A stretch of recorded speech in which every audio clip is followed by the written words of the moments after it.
ঘটনাটা এবারই প্রথম নয়, এর আগেও ঘটেছে এবং আবারও ঘটছে, বারবার ঘটছে। বহু মামলায় এই ঘটনাটা ঘটছে। আদালতে করা মামলাগুলোর মধ্যে বেশিরভাগ মামলাই ভুয়া মামলা। 90%-এরও বেশি মামলায় যারা আসামি তারা ভুয়া আসামি। এই তথ্য আমরা পিবিআইয়ের কাছ থেকে পেয়েছিলাম অনেক আগে এবং সেখান থেকে ধারণা করা হচ্ছিল 2024-এর 5 আগস্ট কেন্দ্রিক বাংলাদেশে যত হাজার হাজার মামলা হয়েছে তার অধিকাংশই হচ্ছে গায়েবী মামলা এবং মিথ্যা মামলা।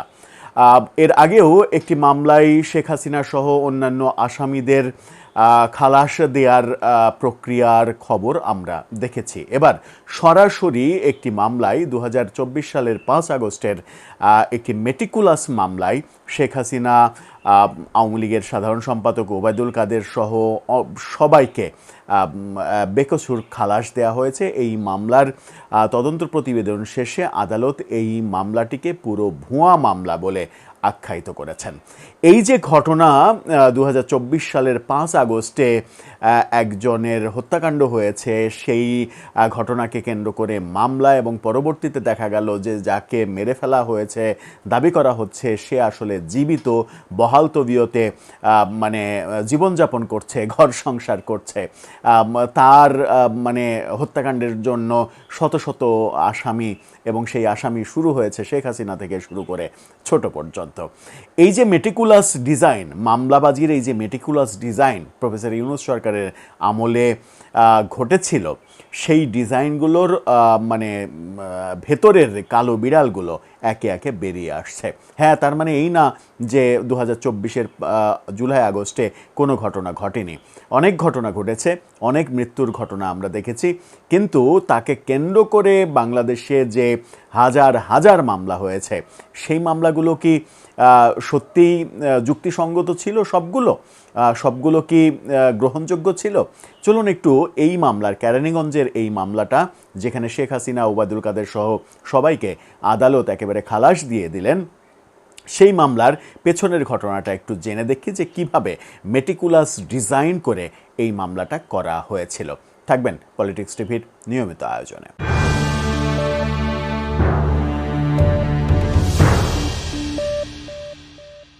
দর্শক, বলছিলাম ছেলেকে মৃত দেখিয়ে বাবার মামলা এবং সেই মামলা থেকে শেখ হাসিনা, ওবায়দুল কাদের সহ সবাইকে মানে খালাস করে দেওয়া, এই ঘটনা একটা বড় বার্তা দেয়। বার্তাটা হচ্ছে জুলাই যে আন্দোলন কিংবা অভ্যুত্থান, সেটাকে কেন্দ্র করে বাংলাদেশের যত মামলা হয়েছে, কিছু মামলা ব্যতীত প্রায় সব মামলাই এরকম গায়েবী মামলা করা হয়েছে এবং মামলাগুলো মানে সঠিক, কিছু মামলা সঠিক হলেও যদি এখন পর্যন্ত সরকারি গেজেট ধরা যায় যে 840 জন নিহত হওয়ার ঘটনা, যদিও সেখানে অনেক ঘটনা বেরোচ্ছে।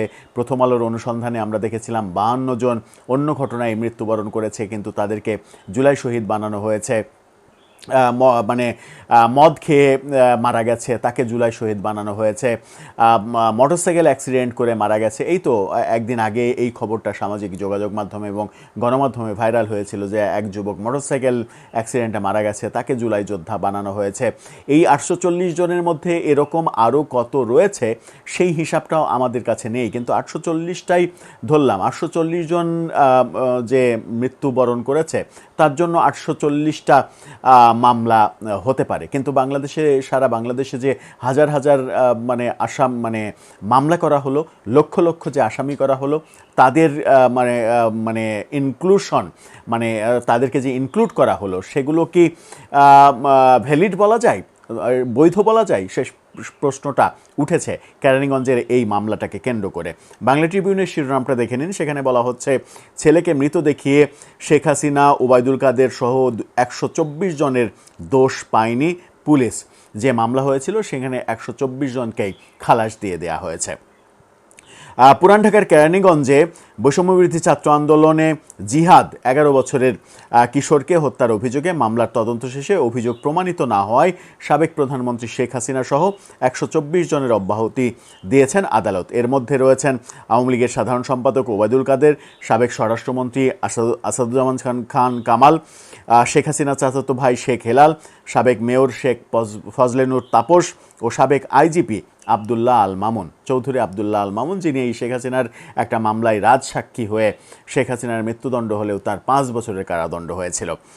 তদন্তে ভুক্তভোগী জিহাদ জীবিত থাকা ও ঘটনাস্থল নিয়ে মিথ্যা তথ্য দেয়া এবং সম্পূর্ণ ভিন্ন স্থানে জখম হওয়ার ঘটনাকে কেরানীগঞ্জে হত্যা সাজিয়ে দায়ের করা মামলায় তথ্যগত ভুল প্রমাণিত হয়েছে, সেজন্য আদালত তাদেরকে খালাস দিয়েছে। কেরানীগঞ্জ মডেল থানা পুলিশ উপপরিদর্শক একজনের তদন্ত প্রতিবেদনের প্রেক্ষিতে এই সিদ্ধান্ত দিয়েছেন আদালত। এই কর্মকর্তা গত বছরের 11 আগস্টে তদন্ত শেষে আদালতে এই প্রতিবেদন জমা দেন। এরপরে আদালত এই সিদ্ধান্ত নিয়েছে যে তাদেরকে অব্যাহতি দেওয়া হবে। আদালতের আদেশে বলা হয়, মামলার এজাহার চার্জশিট ভুক্তভোগীদের জবানবন্দি থেকে জানা গেছে এটি হত্যা মামলা হলেও ভুক্তভোগী জীবিত রয়েছে। তিনি শুধু জখম হয়েছিলেন, মানে আহত হয়েছিলেন, কিন্তু তিনি মারা যাননি, বহাল তবিয়তে রয়েছে। এবং সেই কিশোর নিজেও 164 ধারায় জবানবন্দি দিয়েছেন যে না, আমি মরি নাই, আমি বেঁচে আছি, আমাকে কেন মৃত ঘোষণা করা হচ্ছে। মামলার প্রেক্ষাপটটা ছিল হচ্ছে 2024 সালের 5 আগস্ট ছাত্র আন্দোলনের সময় কেরানীগঞ্জ মডেল থানার ওয়াশপুর বসিলা ব্রিজের নিচে আসামিপক্ষের প্রত্যক্ষ নির্দেশে জিহাদকে গুলি করে হত্যা করা হয়। এই অভিযোগে 8 অক্টোবর, মানে মেটিকুলাস প্রফেসর ইউনুস সরকার দায়িত্ব নেওয়ার অনেক পরে অক্টোবরের 8 তারিখে এই মামলাটা করা হয়। এখানে 124 জনকে আসামি করা হয়। এই ব্যাপারগুলো উঠে এসেছে। পাবলিক প্রসিকিউটর ওমর ফারুকি বলেছেন, এই সময় অনেক স্বার্থান্বেষী মহল সিন্ডিকেট করে এ ধরনের মামলা করেছে, সেগুলোতে পুলিশ তদন্ত করে চূড়ান্ত প্রতিবেদন দিচ্ছে এবং তারই একটা চেহারা এটা দেখা গেল। এ বিষয়ে আলোচিত সিনিয়র সাংবাদিক মাসুদ কামাল বলেছেন, এ ধরনের মিথ্যা মামলা যারা দায়ের করে ওইসব বাদীদের ধরে আটকানো উচিত। তাদের আইনের আওতায় আনতে পারলে এবং দৃষ্টান্তমূলক শাস্তি নিশ্চিত করলে কেউ আর এরকম মিথ্যা মামলা করবে না। এটা কিন্তু খুবই গুরুত্বপূর্ণ ব্যাপার যে যার যেভাবে ইচ্ছা মিথ্যা মামলা করে দিচ্ছে, কিন্তু মামলা মিথ্যা প্রমাণিত হওয়ার পরেও যে কিনা মিথ্যা মামলা করলো, যে এই মামলাতেই একজন আসামির নাম উল্লেখ করা হয়েছে যিনি বিনা দোষে রিমান্ড খেটেছেন এবং 15 মাস ব্যাপী যিনি কারাগারে আছেন বিনা দোষে। যে মামলায় সবাইকে খালাস দেওয়া হলো এবং তাকেও খালাস দেওয়া হয়েছে, বিনা দোষে 15 মাস জেল খেটেছে, পরিবার থেকে বিচ্ছিন্ন থেকেছে, তার জীবন দুর্বিষহ হয়েছে। এই জীবন, তার ওই 15 মাসের জীবনটা কে ফেরত দেবে? এই মামলাবাজ যে মামলাটা করেছে সে দেবে, নাকি যারা তাকে দিয়ে মামলা করিয়েছে, বাণিজ্যটা করিয়েছে এবং এই মামলাগুলোকে বহাল তবিয়তে রেখেছে যে মেটিকুলাস আসিফ নজরুল, তারা কি এই 15 মাসের কৈফিয়ত দিতে পারবেন? অথচ আসিফ নজরুল ক্ষমতায় থাকার সময় কি চমৎকার চমৎকার বাণী শুনিয়েছেন। এখন ক্ষমতায় থেকে যাওয়ার পরে হেয়ার রোডের, বেইলি রোডের বাড়ি নিয়ে স্মৃতিচারণ করছেন। কোন বাড়িটাকে তিনি মিস করেন?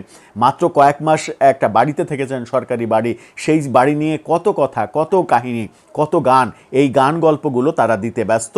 অথচ মানে এখানে বলা হচ্ছে মামলাটিতে রিমান্ড নেওয়া হয়, রিমান্ডে জবানবন্দি নেওয়া হয় এবং রিমান্ডে নিয়ে আসামির কাছ থেকে স্বীকারোক্তিমূলক জবানবন্দি দিতে বাধ্য করা হয়। সেটাও এখানে বলা হয়েছে যে আসামিকে এত টর্চার করা হয়েছে যে সে স্বীকারোক্তিমূলক জবানবন্দি দিতে বাধ্য হয়েছে।